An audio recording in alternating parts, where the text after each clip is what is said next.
Yes बच्चों, screen visible है? Yes sir. Yes sir.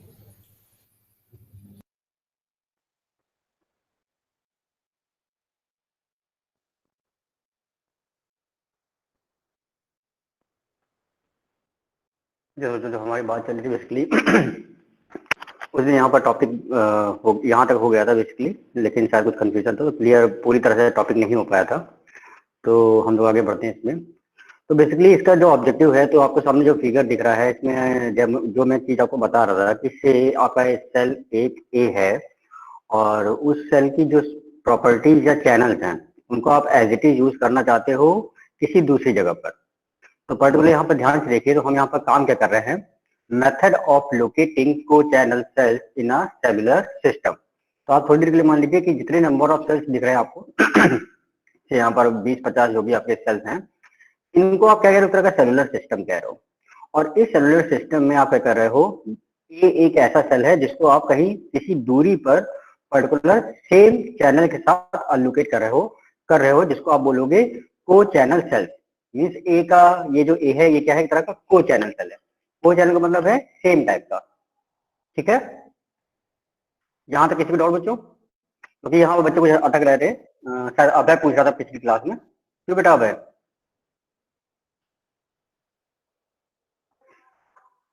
अभय है या नहीं है भाई? चलो स्किप करते हैं। हाँ बेटा, आप पूछ रहे थे ना कुछ? चलो कोई नहीं, जिसने भी जो पूछा था कोई बात नहीं, इग्नोर करो। अब ध्यान से समझो यहाँ पर हो क्या रहा है। तो जो यहाँ पर मेथड है, हम क्या कर रहे हैं, ये एक ऐसा सेल है जिसको हम कहीं पर रीयूज करना चाहते हैं, जिसकी बेसिस पे आप फ्रीक्वेंसी रीयूज कॉन्सेप्ट को एक्सप्लोर कर रहे हो। तो देखिए यहाँ पर क्या है, एक ऐसा सेल है जो आप क्या कर रहे हो, पर्टिकुलर कुछ डिस्टेंस पर आप पर्टिकुलर डिस्क्राइब करोगे भाई ये जो एक सेल है इससे आप कुछ दूरी पर उसी सेल को यूज कर पाओगे। ठीक है, देन इसके लिए मेथड क्या है, तो हम लोग इसमें क्या करेंगे, थोड़ा बैकवर्ड स्ट्रेटजी अपना रहे हैं ताकि आपको चीजें समझ में आए। तो यहाँ से ध्यान दीजिए, इसे एन, एन क्या है आपका, बताओ भाई, एन क्या है? Cluster size. ठीक है, n is the cluster size. तो अब यहाँ से ध्यान से समझिएगा, cell size is the different thing and cluster size is the different thing. तो जो सेल साइज है, उस सेल साइज की बेसिस पर हमारा क्लस्टर साइज या उसकी कैपेसिटी या उसकी स्ट्रांगनेस या वीकनेस हम लोग आइडेंटिफाई कर पाएंगे। ठीक है, क्या कर रहे हैं हम यहाँ पर, से हम कहते हैं भाई ऐसा है, हमारे पास एक क्लस्टर साइज है या एक क्लस्टर है, उस क्लस्टर का स्पेसिफिक क्लस्टर साइज होगा और वो जो साइज है वो साइज पर्टिकुलर सेल के साइज के ऊपर डिपेंड करेगा। अब ये क्या नहीं चीज आ गई भाई, यहाँ पर थोड़ा सा कंफ्यूज हो गए। अब भाई जाहिर सी बात है, इसके पीछे लॉजिक क्या है? लॉजिक ये है कि भाई पर्टिकुलर आपके पास अगर एक क्लस्टर है और उस क्लस्टर में पर्टिकुलर जो सेल हैं वो सेल क्या हो सकते हैं, छोटे या बड़े हो सकते हैं, या आप इसको जस्ट उल्टा भी कह सकते हो, इससे आपके जो सेल फिक्स हो सकते हैं, लेकिन उन सेल की बेसिस पर आपका जो क्लस्टर साइज है वो भी वेरी कर सकता है। मींस यहाँ पर आपके पास दो सिनेरियो बन रहे हैं, या तो क्लस्टर साइज आप फिक्स कर दो या तो सेल साइज फिक्स कर दो। अब जैसे ही आप ये काम करोगे, क्लस्टर साइज फिक्स करोगे या सेल साइज फिक्स करोगे, तो उसके अकॉर्डिंगली आपका जो पर्टिकुलर सिस्टम की कैपेसिटी है उसमें थोड़े से इम्पैक्ट पड़ेंगे।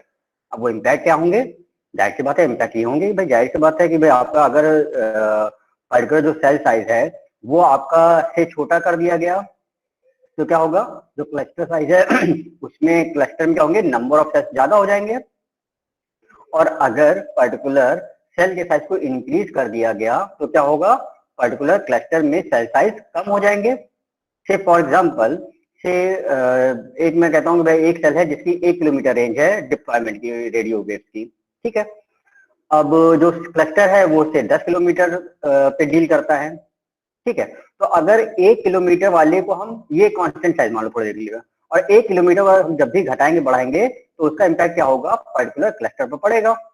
तब ये होगा क्या, यहाँ पर एग्जैक्टली होगा कि से जिस जो क्लस्टर साइज, एक क्लस्टर साइज में 1 किलोमीटर वाले जो सेल थे, अगर आप उनको घटा दो, 1 किलोमीटर वाले को कितना कर दो, आधा किलोमीटर कर दो। उससे अगर क्लस्टर में पहले 1 किलोमीटर वाले 10 सेल आ रहे थे और अगर आपने साइज घटा दिया तो क्या हो जाएगा, 20 सेल्स आपके जनरेट होंगे, क्योंकि आपने 1 किलोमीटर से साइज उसका घटा के आधा किलोमीटर कर दिया। सिमिलरली अगर हम क्या करते हैं, पर्टिकुलर जो आपका क्लस्टर है उसमें जो सेल का साइज 1 किलोमीटर था, अगर उसको हम बढ़ा दे तो क्या होगा, सिंपल सी बात है, पहले अगर 10 सेल आ रहे थे क्लस्टर में, तो अब क्या हो जाएंगे, 5 सेल आएंगे, क्योंकि आपने साइज उसका 2 किलोमीटर कर दिया है। क्लियर बच्चों, इम्पैक्ट क्लियर हो रहा है कि यस और नो? इंपॉर्टेंट चीज है, इस वजह से यस थोड़ा सर। बता रहा हूँ भाई। Yes sir. ठीक है, इसमें मेरे हिसाब से डाउट सभी लोग क्लियर है भाई? Yes sir. चलिए, बहुत अच्छी बात। तो Yes, बस sir. यहाँ पर अभी बस ये आप, हाँ ठीक है, गुड। तो बस आपको फोकस से करना है, फोकस ये देखना है आपको, केवल यहाँ पर जो मोटा मोटा एग्जैक्ट ऑब्जेक्टिव लेके चलना है। वो क्या है? वो ऑब्जेक्टिव ये है कि भाई सिंपल सी बात है, हमारा जो क्लस्टर है और जो उसकी कैपेसिटी है, या कह लो जो क्लस्टर के अंदर जो सेल साइज है, वो क्या है, वो सिंपली कहीं ना कहीं उनका जब भी वेरिएशन होगा तो उस वेरिएशन की बेसिस पर ही आपको चीजें डील करनी पड़ेंगी। ठीक है भाई, क्या कर रहे हैं हम यहाँ पर, मोटा मोटा आपको ऑब्जेक्टिव समझ लेना चाहिए कि भाई cluster is a separate thing and cell is a separate thing. Cluster के अंदर आपके मल्टीपल सेल्स हो सकते हैं, और जो भी क्लस्टर साइज है या सेल साइज है, जब भी वेरी करेगा तो उसके अकॉर्डिंगली दोनों एक दूसरे को इंपैक्ट करेंगे। ठीक है भाई, देन तो अभी इसको थोड़ा सा मैं, अभी जो इसके इम्पैक्ट है उसके बारे में मैं बाद में बात करूंगा। तो सबसे पहले हमारा जो ऑब्जेक्टिव है, तो यहाँ पर हम ऑब्जेक्टिव का लेके चल रहे हैं कि भाई हमारे पर्टिकुलर जो सेल हैं, क्योंकि हम लोग फ्रीक्वेंसी रीयूज कॉन्सेप्ट की बात कर रहे हैं, तो हम कहते हैं ठीक है भाई, ऐसा है हमारे पास एक सेलुलर सिस्टम है, और उस सेलुलर सिस्टम में हम क्या करेंगे भाई, सेम फ्रीक्वेंसी को यूज करेंगे। और सेम फ्रीक्वेंसी के लिए आपको रूलिंग क्या होगी, जो भी को चैनल का कॉन्सेप्ट है, को चैनल का कॉन्सेप्ट क्या होगा कि भाई आपको किसी स्पेसिफिक दूरी पर चीजों को पुट करना है, तो इसके लिए आपने फॉर्मूला डिफाइन कर रखा है। वो फॉर्मूला क्या है बताता हूँ, एक बच्चे ज्वाइन करते बुला दिए।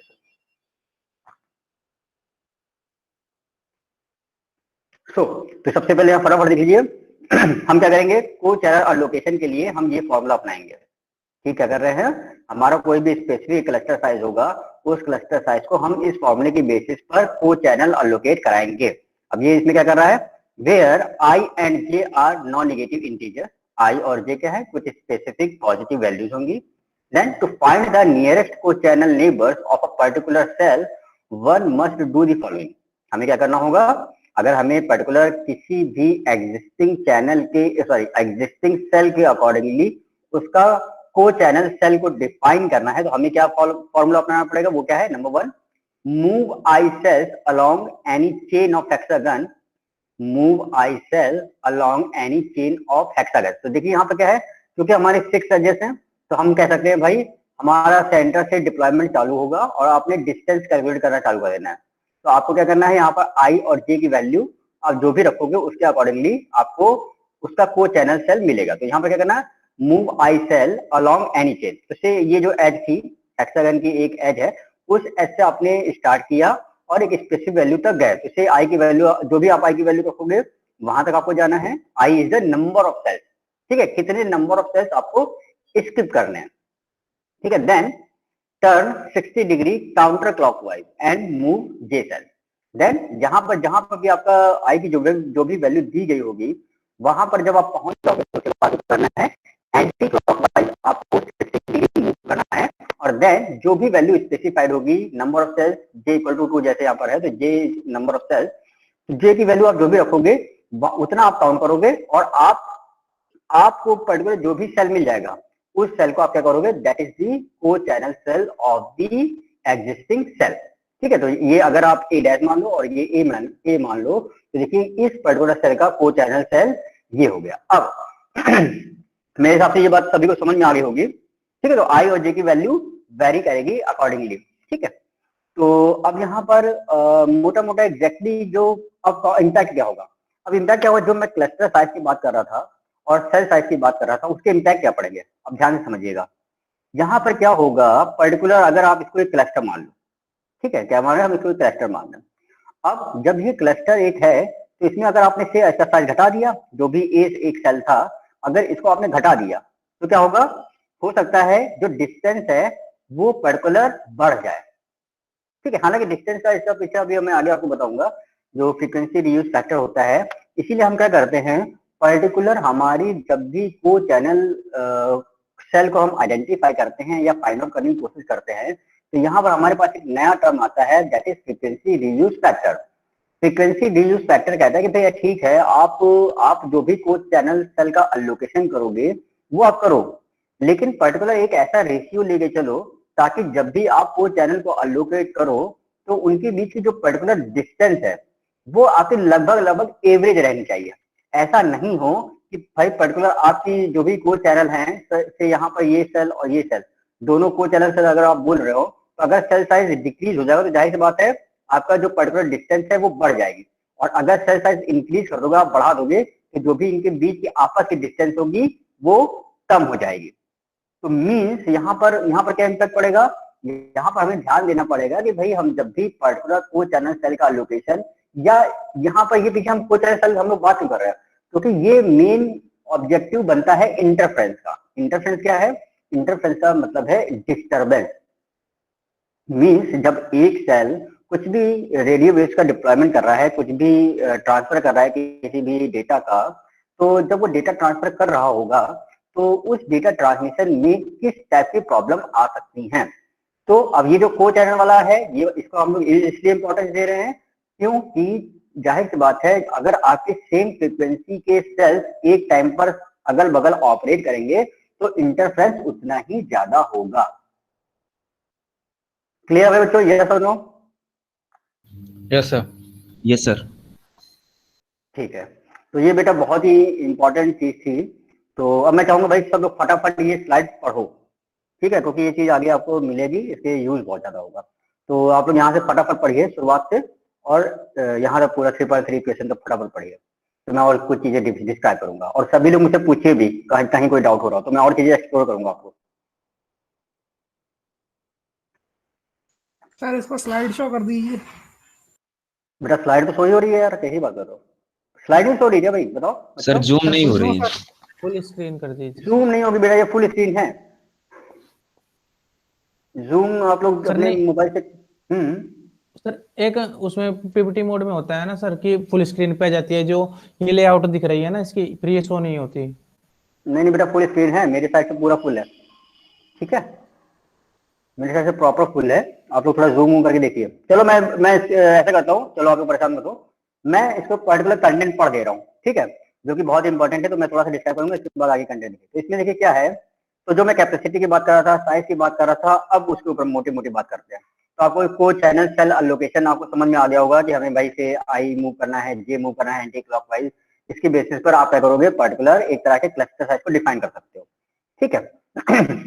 तो यहाँ पर आप देखिए, यहाँ पर जो क्लस्टर साइज का मतलब क्या है, जो मैं इसकी बात कर रहा था, तो देखिए यहाँ पर जो बाउंड्रीज हैं, उन बाउंड्रीज पर आपने कोई चैनल सेल अलोकेट कर दिया, ठीक है।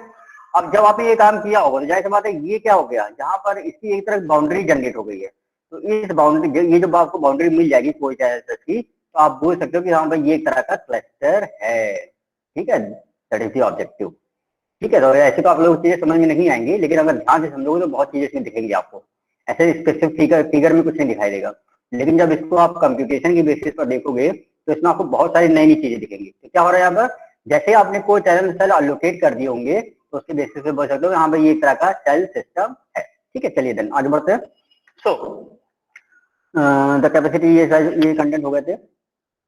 So if the cluster size n is reduced while the cell size is kept constant, more clusters are required to cover a given region area, ठीक है। तो मैंने अभी आपको बताया, सिंपल सी बात है, अगर आप क्या कर रहे हो, क्लस्टर साइज को रिड्यूस कर रहे हो और अपने आपका जो सेल साइज है वो कांस्टेंट आपने कर दिया हुआ है, तो क्या होगा, आपको पर्टिकुलर जो क्लस्टर्स होंगे वो आपको ज्यादा बनाने पड़ेंगे, ठीक है। Then and hence more capacity is achieved. Simple सी बात है, जितना आपका पर्टिकुलर क्लस्टर साइज इंक्रीज होगा या डिक्रीज होगा, उसकी बेसिस पर ही आप कैपेसिटी को डिस्क्राइब करोगे। और जैसे ही क्लस्टर साइज अगर आपका इंप्रूव होने का मतलब है, क्लस्टर साइज कम करने का मतलब क्या है, क्लस्टर साइज कम करने का मतलब है कि आपका जो सिस्टम है वो सिस्टम ज्यादा स्ट्रॉन्ग चैनल्स को प्रोवाइड करेगा। स्ट्रॉन्ग चैनल्स को प्रोवाइड करने का मतलब है नंबर ऑफ यूजर को सपोर्ट उतना ही ज्यादा मिलेगा, मीन्स आपकी जो सिस्टम कैपेसिटी होगी वो इंक्रीज करेगी, ठीक है, वही चीज आप लिखे। So and hence more capacity is achieved, ठीक है। Then A larger cluster size causes the ratio between the cell radius and the distance between co-channel cells to decrease. तो अब यहाँ पर क्या होगा, अब अगर आपने साइज रिड्यूस कर दिया तो उससे आप कह सकते हो हाँ भाई सिस्टम कैपेसिटी अच्छी हो गई है और आप अच्छा परफॉर्म कर रहे हो, लेकिन अगर आपने क्लस्टर साइज को बढ़ा दिया तो क्या होगा, जो कि कॉज करेगा, एक तरह का रीजन बनेगा, ratio between the cell radius and the distance between co channel cells to decrease. ठीक है, तो अब इसके पीछे रीजन क्या होगा, अगर आपने जैसे बात है साइज जो क्लस्टर साइज उसको बढ़ा दिया है, जो सेल होगी अब उस सेल की रेडियस क्या होगी, वो जो है मींस यहाँ पे सिर्फ Q equal to D by R formula आएगा जो कि फ्रीक्वेंसी रीयूज फैक्टर के बारे में बताएगा, जो कि आगे मैं डिस्कस करूंगा। तो वही चीज यहाँ पर कॉन्सेप्ट आ जाएगा। Q क्या है, इस तरह का फ्रीक्वेंसी रीयूज फैक्टर है। D is the diameter, D is the particular पूरी डिस्टेंस होगी कंप्यूटेशन की, ठीक है, and R is the radius of the cell. तो जो भी रेडियस आपकी सेल की जो रेडियस होगी, उस सेल की रेडियस की बेसिस पे आप क्या करोगे, और जो सेल की रेडियस होगी और जो डिस्टेंस होगी उसकी बेसिस पर ही आप को चैनल को डिफाइन करोगे। ठीक है, और जैसे ही ये काम आप करोगे तो क्या होगा, जो भी पर्टिकुलर आपका रीयूज फैक्टर होगा वो डिक्रीज करने लगेगा। तो मीन जैसे मैंने आपको थोड़ी देर पहले बताया था कि आप लोग करते क्या हो, इसमें बेसिकली हमारा जो सिस्टम वो सिस्टम करता क्या है, सिस्टम ये करने की कोशिश करता है कि भाई ठीक है आपका पर्टिकुलर जो भी क्लस्टर साइज है वो इंक्रीज या डिक्रीज करो, लेकिन जो को चैनल्स का अलोकेशन है उनको हम इस तरह से फिक्स करके चलेंगे, मीन एक तरह का रेशियो लेके चलेंगे, भाई इससे कम ना हो। ठीक, जैसे मैं कह दूं भाई एक सेल अगर यहाँ पर करंट सिचुएटेड है आपकी करंट लोकेशन पर, और उससे 10 किलोमीटर पर दूसरा सेल अलोकेटेड है जो कि को चैनल है, तो एक हम रेंज लेके चलेंगे भाई 9-10 किलोमीटर के अंदर आपका को चैनल चल रहा है। लेकिन अगर ये को चैनल सेल 8 पे आ रहा है, 7 पे आ रहा है या 12 पे जा रहा है, तो वो चीज आपके लिए ठीक नहीं है। तो मीन्स उसके आपने क्या रेशियो डिफाइन कर रखा होगा, भाई ऐसा है 9-10 ही रेंज हम अलाउ करेंगे, इससे ज्यादा हो रहा है तो वो प्रॉब्लम क्रिएट करेगा। ठीक है बच्चों, clear? Yes, sir. So then इसमें ये जो पर्टिकुलर कॉज करता है वो क्या करता है, लीडिंग वीकर को चैनल इंटरफेरेंस। ठीक है, और जब हेलो सिंपल बात सर। है अगर आपका, हाँ बेटा, अरे सर ये कह रहे हैं स्क्रीन मूव नहीं हो रही आपकी। नहीं बेटा स्टैटिक है, मैं अभी इसी चीज को डिस्क्राइब कर रहा हूँ बेटा। ये जो कंटेंट है ना, मैं इन्हीं कंटेंट को डिफाइन कर रहा हूँ। मैंने भी आपसे कहा था पढ़ो, लेकिन आपको भी आपको बोल रहे हो कि आपको स्क्रीन विजिबल नहीं ढंग से, तो इसी वजह से मैं कंटेंट पढ़ रहा हूँ और उसको डिस्क्राइब कर रहा हूँ ताकि आपको क्लियर हो चीजें। ठीक है क्लियर सर, बेटा? ओके जी सर। सो देन इसी में आगे बढ़ते हैं।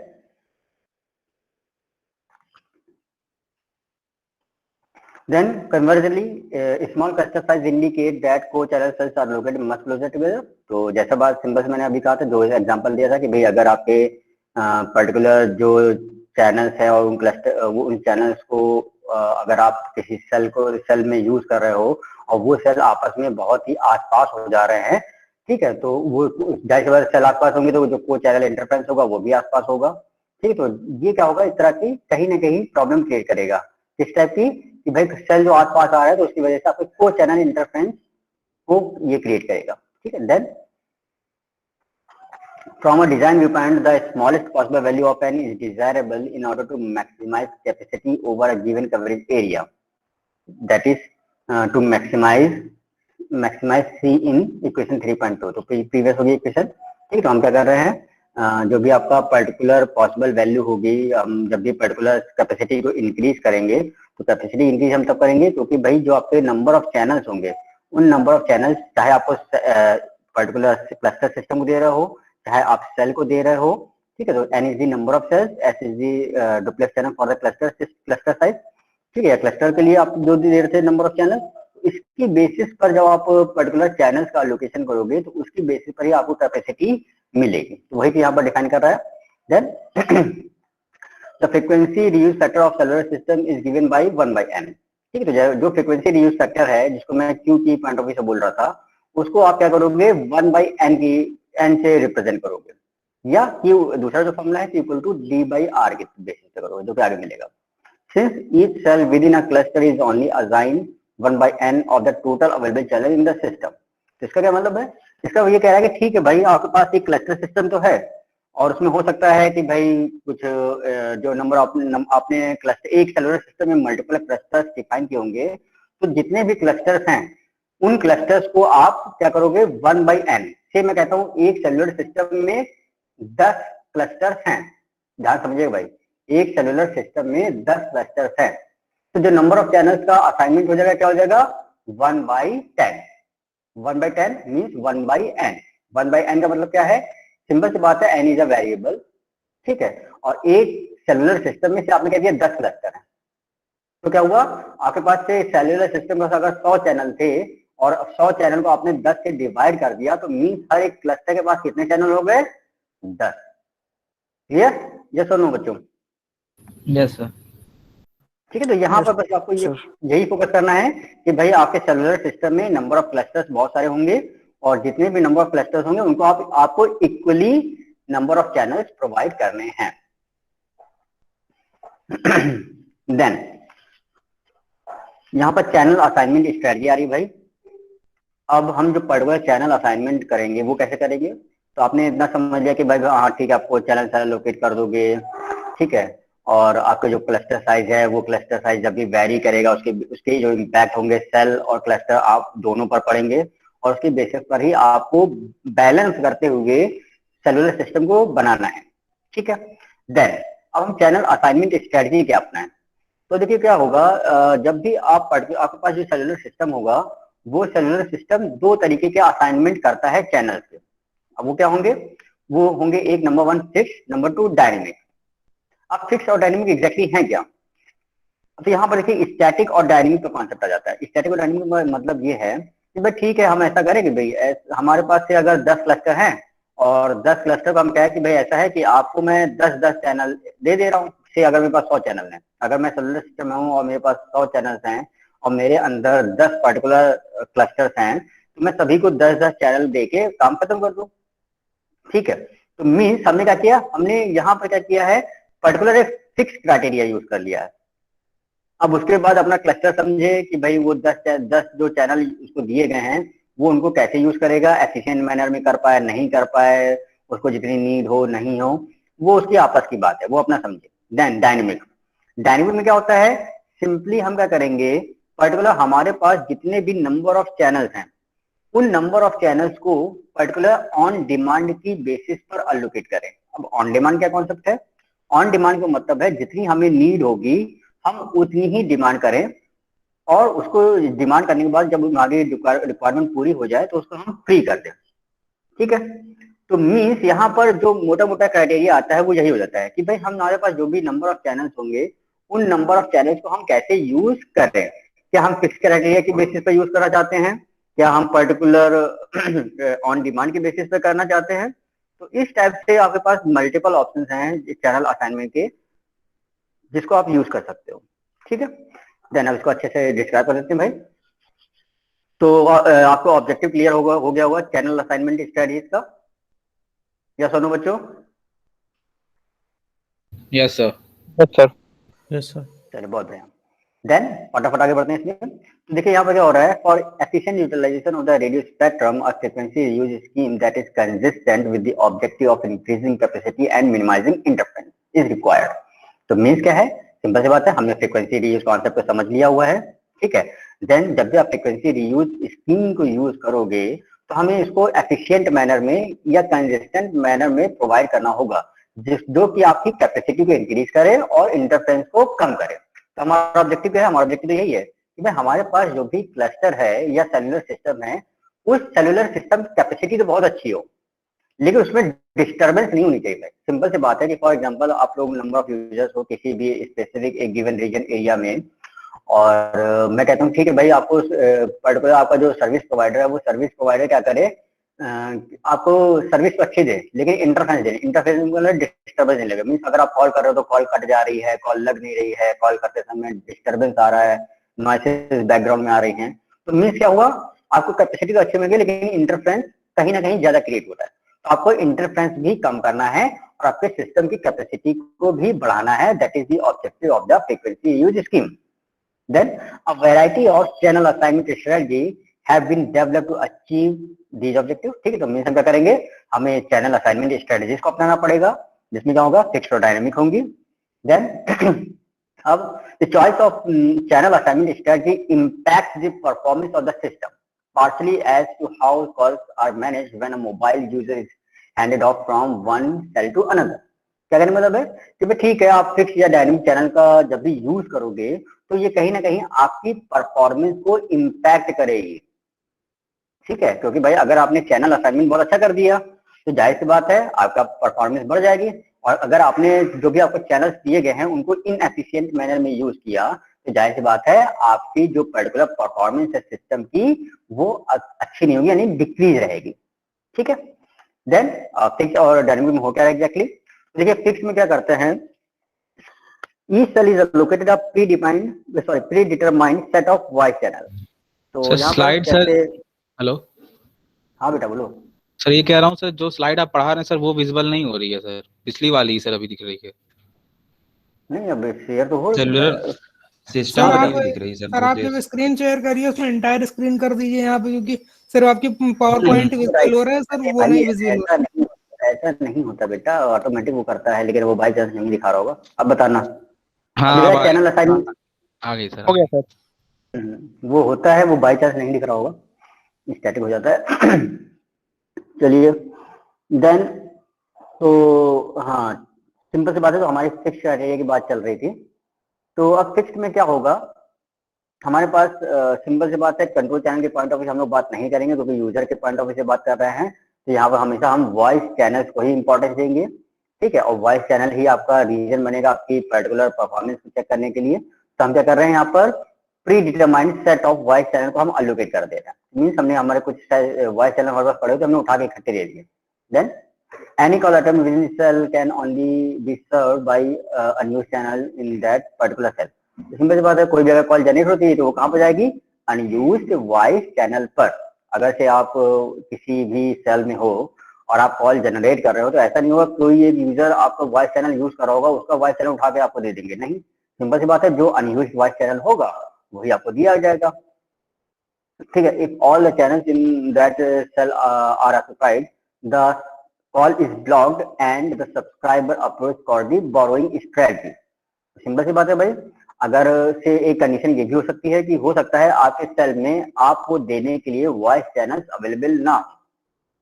ठीक है, मान लो आपका नेटवर्क है, आपके नेटवर्क में जितने भी यूजर्स हैं, जैसे अगर आपका जो सेल था उस सेल में 100 वॉइस चैनल थे और 100 के 100 वॉइस चैनल क्या है, यूज हो रहा है, तो जाहिर सी बात है आप जब कॉल करोगे तो आपकी कॉल ब्लॉक कर दी जाएगी, क्योंकि जाहिर सी बात है उसके पास नंबर ऑफ चैनल अवेलेबल नहीं होंगे। तो अब उस केस में होगा क्या, उसमें होगा बोरोइंग स्ट्रेटजी। मीन्स अगर मैं कहता हूँ कि ठीक है भाई मेरा जो करंट सेल है उस सेल के पास particular number of channels available नहीं है, तो अब सेल को क्या करना पड़ेगा, यानी बेस स्टेशन क्या करना पड़ेगा, बेस स्टेशन को पर्टिकुलर डिमांड करनी पड़ेगी अपने मेन स्टेशन से या जो अगल बगल बेस स्टेशन होंगे उनसे कि भाई ऐसा है मेरे पास number of voice channel available नहीं है, आप मुझे उधार दे दो। ठीक है, क्योंकि मेरे पास जितना था मैंने यूज कर लिया भाई, अब मेरे पास कुछ है नहीं और यूजर डिमांड कर रहे हैं तो भाई मुझे थोड़े के लिए आप अपने वॉइस चैनल दे दो। तो जब इस टाइप के कॉन्सेप्ट की पर्टिकुलर जरूरत होगी तो उसको आप क्या बोलोगे, बोरोइंग स्ट्रेटजी। ठीक है, तो अब बोरोइंग स्ट्रेटजी में क्या कर रहा है, so in one approach called the borrowing strategy, a cell is allowed to borrow channels from neighboring cell if all of its own channels are already occupied। So the mobile MSC supervises such borrowing procedure and ensures that the borrowing of a channel does not disrupt the interfere with any of the call in the progress of the donor cell। तो यहाँ पर क्या हो गया, देखिए sir ध्यान समझिएगा। Means अगर एक करंट सेल ने कुछ चैनल सुधार मांगे हैं तो जो क्या कहेगा ये भाई किससे रिक्वेस्ट करेगा, जाहिर सी बात है एमएससी से करेगा। एमएससी कहेगा ठीक है भाई आपके जो बगल वाला सेल है मैं उससे कह देता हूँ आप उससे उधार ले लो।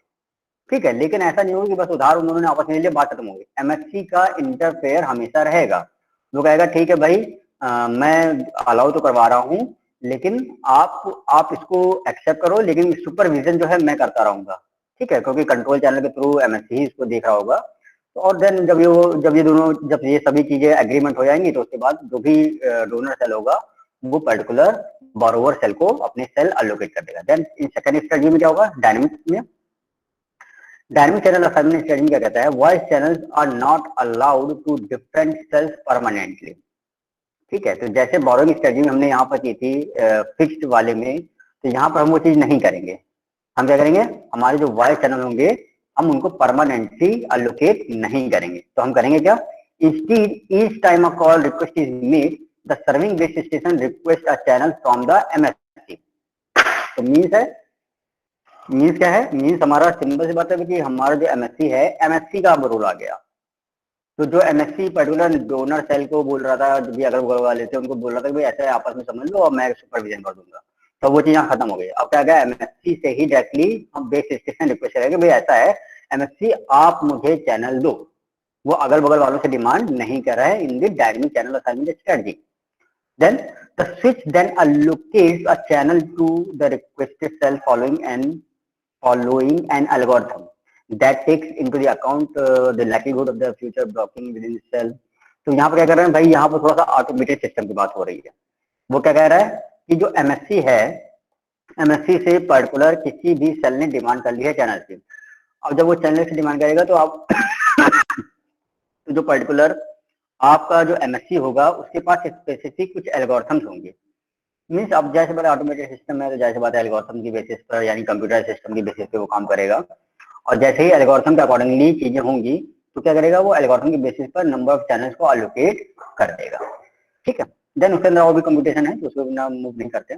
सो according to MSC only allocates a given frequency if that the frequency is not presently in use in the cell or any other cell। तो मीन्स क्या है, सिंपल सी बात है, एमएससी के पास जो बिजी चैनल्स होंगे उनको तो नहीं देगा, जो भी फ्रीली चैनल्स उसके पास अवेलेबल होंगे उन्हीं को उठा के दे देगा।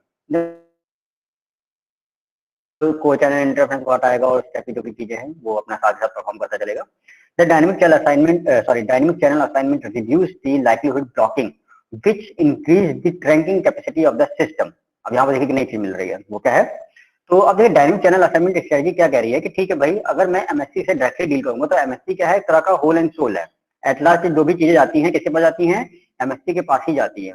तो भाई अगर हमारा एमएससी ही पूरी चीजें डील करने लगेगा तो जो हमारी कॉल ब्लॉकिंग की प्रॉब्लम थी, मीन्स अगर से किसी सेल के पास चैनल अवेलेबल नहीं थे और वो कॉल ब्लॉक कर दे रहा था, तो वो चीज नहीं होगी।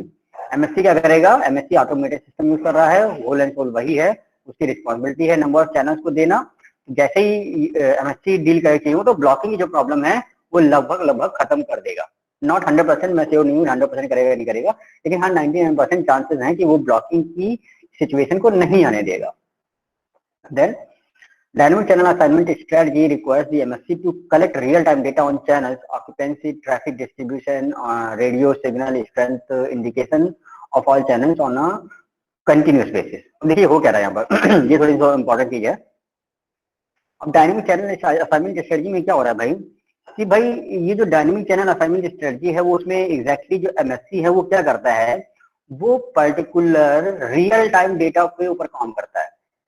क्या करता है, रियल टाइम डेटा के ऊपर काम करता है। रियल टाइम डेटा क्या है, रियल टाइम डेटा ये है कि भाई जितने भी रेडियो सिग्नल की स्ट्रेंथ है उसको आइडेंटिफाई करते चले, जो कि आरएसएसआई के द्वारा आप करते हो। आरएसएसआई का काम क्या होता है, पर्टिकुलर किसी भी गिवन एरिया में रेडियो सिग्नल की स्ट्रेंथ को फाइंड आउट करने का एक तरह का मेजरमेंट है। ठीक है, मीन्स अगर आपके रेडियो सिग्नल को आपको आइडेंटिफाई करना है कितना वीक है कितना स्ट्रांग है, तो उसके लिए आपको आरएसएसआई को लगाना पड़ेगा। ठीक है, देन चैनल ऑक्यूपेंसी, चैनल का जो आप असाइनमेंट कर रहे हो वो कैसा है, ट्रैफिक डिस्ट्रीब्यूशन क्या है, इन सभी को कहीं ना कहीं मीजर करते हुए वो चैनल अलोकेट करता है। ठीक है, क्लियर बच्चों, यस और नो? Yes sir. चलिए बहुत अच्छी बात। Then hand off strategy, hand off के बारे में क्या बताया था भाई, मैंने आपको बताया था, बताइए भाई। तो जब डिफरेंट सेल में सर यूजर जाता है कोई अपने सेल से होके, उस कंडीशन में सर हैंड ऑफ वाला सर क्राइटेरिया लगता है। अच्छा ठीक है भाई।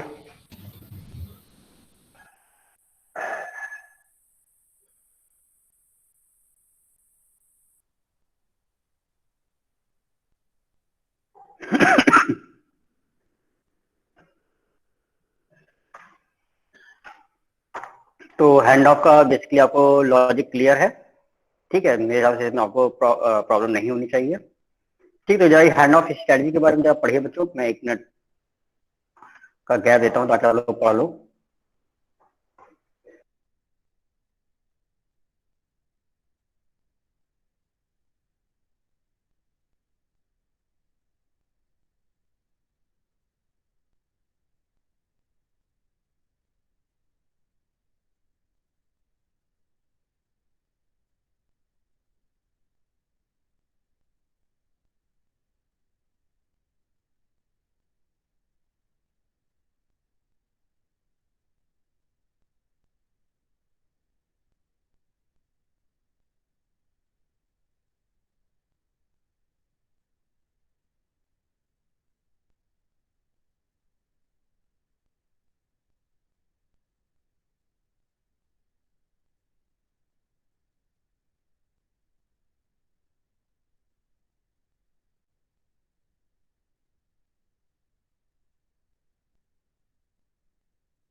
ये बच्चों तो आपको मेरे हिसाब से सिनेरियो तो क्लियर हो ही गया होगा कि आपका जो पर्टिकुलर हैंड ऑफ है उसमें क्या हो रहा है। ये सुनो बच्चों, क्लियर? Yes sir. तो यहाँ से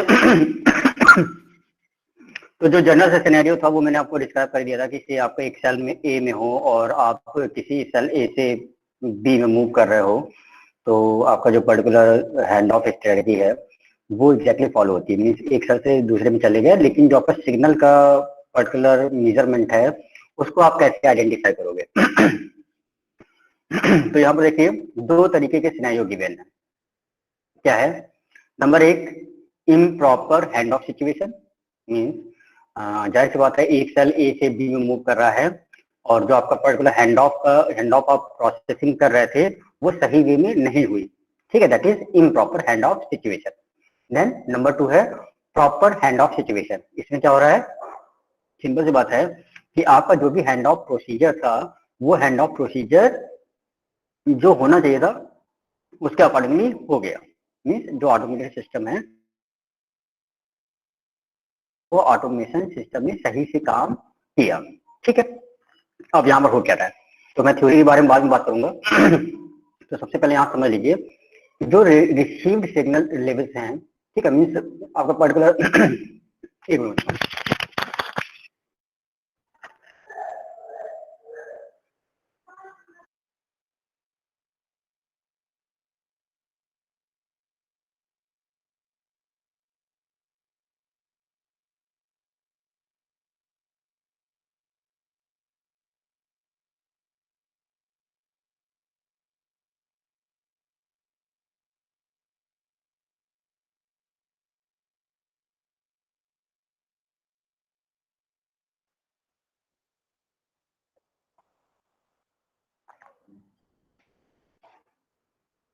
जब तो स्क्रीन विजिबल है,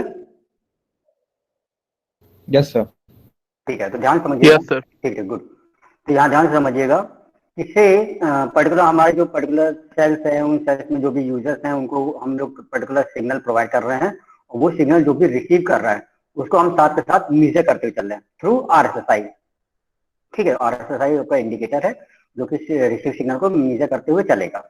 देन यहाँ पर देखिए लेवल एट पॉइंट ए, तो जहां पर यूजर पर्टिकुलर सेल ए में एग्जिस्ट कर रहा है, देखिए डॉटेड लाइन आपकी आई हुई है, तो वहां पर जो पर्टिकुलर उसका रिसीव सिग्नल है जो भी उसकी स्ट्रेंथ है तो आपने सिग्नल को आइडेंटिफाई कर लिया यहाँ पर। देन अब क्योंकि यूजर क्या कर रहा है, लगातार बाउंड्री की तरफ मूव कर रहा है और दूसरे सेल में एंटर करते हुए जा रहा है, तो क्या होगा, जो पर्टिकुलर हैंड ऑफ थ्रेशोल्ड आपने डिफाइन किया होगा, कुछ स्पेसिफिक हैंड ऑफ की रेंज डिफाइन की होगी, उस हैंड ऑफ रेंज के नीचे भी जो भी थ्रेशोल्ड या वैल्यू आपने डिफाइन हुई है, आपका जो सिग्नल लेवल है उससे भी डाउन होता चला जा रहा है, ठीक है। तो mean level point A then hand off threshold, जो भी आपने थ्रेशोल्ड के लिए वैल्यू स्पेसिफिक डिफाइन की हुई है वो क्या है, ठीक है, वो भी आपके नीचे चली जा रही है। देन सिग्नल और नीचे बिलो होता जा रहा है। Then minimum acceptable signal to maintain the call. Then hand off तो जो पर्टिकुलर आपको डिफाइन करके भाई ऐसा है स्पेसिफिक इस वैल्यू की बाद हम लोग हैंड ऑफ नहीं कर पाएंगे, ठीक है। क्या है इस स्पेसिफिक थ्रेशोल्ड का मतलब क्या है, स्पेसिफिक वैल्यू, और हम कह रहे हैं कि भाई ऐसा है अगर ये थ्रेशोल्ड वैल्यू के नीचे जाएगा तो भाई हम जाहिर सी बात है हैंड ऑफ यूजर को नहीं करा पाएंगे। अब जब हैंड ऑफ नहीं करा पाए हम, तो हम नेक्स्ट सिचुएशन क्या आ रही है, minimum acceptable signal to maintain the call. Then उसके बाद जो भी करंट सेल है उसका जो पर्टिकुलर सिग्नल स्ट्रेंथ होगी उसकी भी लोवेस्ट पॉइंट जो है, जहां पर यूजर को कह रहे हैं कि भाई ऐसा है आपका जो वॉइस कॉलिंग है या जो पर्टिकुलर आपको मैं चैनल कंट्रोल चैनल या वॉइस चैनल आपको लोकेट कर रहा हूँ उसकी जो मिनिमम वैल्यू है उसके नीचे भी आप जा रहे हो, देन क्या होगा, वो क्या करेगा आपका उसको भी पार करते हुए लास्ट में चला गया और सेल बी में चला गया। लेकिन यहाँ पे क्या हुआ है, सेल बी ने इस यूजर को किसी भी तरह की सर्विस नहीं दी है, ठीक है। मीन्स क्या हुआ, जो सेल ए था सेल ए सेल बी में चला गया हुआ है और सेल बी उसको आइडेंटिफाई नहीं कर पाया है और उसको किसी भी तरह की सर्विस नहीं दे रहा है। मीन्स उसकी जो कॉल होगी वो टर्मिनेट कर देगा, ठीक है। क्लियर बच्चों, यस और नो? Yes sir. तो यस सर। तो यहाँ पर ठीक है, गुड। तो सिंपल सी बात यहाँ पर ये है कि हम क्या कर रहे हैं, पॉइंट बाय पॉइंट हम मूव करते जा रहे हैं, जिसमें हमें सभी चीजों को आइडेंटिफाई करना है कि भाई जो यूजर है उसकी करंट स्ट्रेंथ क्या है सिग्नल की, देन उसके बाद हैंड ऑफ की वैल्यू क्या है, देन उसके बाद जो सेल की स्पेसिफिक सिग्नल लेवल हैं जो कि मिनिमम होंगे, चाहे वॉइस कॉलिंग के लिए हो चाहे कंट्रोलिंग के लिए हो, उसके नीचे भी चला गया है, और लास्ट में क्या हुआ, दूसरे सेल के अंदर वो एंटर कर गया है। ठीक है, और जैसे ही वो करंट सेल को छोड़ेगा और दूसरे सेल में एंटर करेगा, वहां पर आपको सर्विस नहीं मिलेगी और आपकी कॉल को टर्मिनेट कर दिया जाएगा। लेकिन दूसरे सेल में प्रॉपर हैंड ऑफ सिचुएशन में क्या होता है, प्रॉपर हैंड ऑफ में क्या होगा, सिंपल से तो आपने हैंड ऑफ थ्रेशोल्ड डिफाइन किया होगा, दोनों सेल ए और बी आपस में स्पेसिफिक एक तरह की पॉलिसी या एग्रीमेंट के बेसिस पे काम कर रहे होंगे, और उन्होंने कुछ specific hand off threshold define किया होगा, और उस हैंड ऑफ थ्रेशोल्ड की बेसिस पर ही अगर दोनों बेस स्टेशन या सेल आपस में कम्युनिकेट कर देते हैं और कहते हैं हम ठीक है आपके यूजर मेरे अंदर आ रहा है और मैं उसका सिग्नल आइडेंटिफाई करूंगा और मुझे अगर अच्छा लगता है तो मैं उसको सर्विस दे दूंगा। ठीक है तो क्या हुआ भाई, जो यूजर ए था उसने सिंपल सी बात है उसका सिग्नल ड्रॉप हो जा रहा था। ठीक है, वो पर्टिकुलर आपका जो सेल ए था उसको लीव करने की कोशिश कर रहा था। देन जैसे ही आपका एक स्पेसिफिक एक वैल्यू मिली, ये स्पेसिफिक वैल्यू क्या है, level at which hand off is made. तो जो भी हैंड ऑफ थ्रेशोल्ड होगा उस हैंड ऑफ थ्रेशोल्ड की वैल्यू उसने मैच कर ली, और level at point B means B cell ने उसको आइडेंटिफाई कर लिया है, ए और बी ने कहा कि भाई ठीक है आप सेल ए उसको छोड़ो, हैंड ऑफ थ्रेशोल्ड के अंदर ये वैल्यू ये पर्टिकुलर यूजर आ गया है, उसको मैं सर्विस देना चालू करता हूँ, आप इसको छोड़ दो। तो जैसे ही यूजर पर्टिकुलर बाउंड्री पर जाएगा और सेल बी के अंदर एंटर करेगा, वैसे ही वो उसकी सिग्नल स्ट्रेंथ को बढ़ा देगा और सर्विस देने लगेगा। ठीक है, that is proper hand off. Clear बच्चों, यस और no? Yes sir. Yes sir. Yes sir. ठीक है, गुड। तो अब होगा क्या यहाँ पर, ठीक है, तो यहाँ पर होगा क्या, ये जो पर्टिकुलर ऑपरेशन है, ये ऑपरेशन कौन कर रहा है, पर्टिकुलर सेल ए और बी आपस में कम्युनिकेट तो कर ही रहा है, लेकिन उनका सुपरविजन एमएससी हमेशा कर रहा होगा। ठीक है, तो चलिए भाई इतने रखते हैं अगली क्लास में इसके बारे में कंटेंट पढ़ेंगे।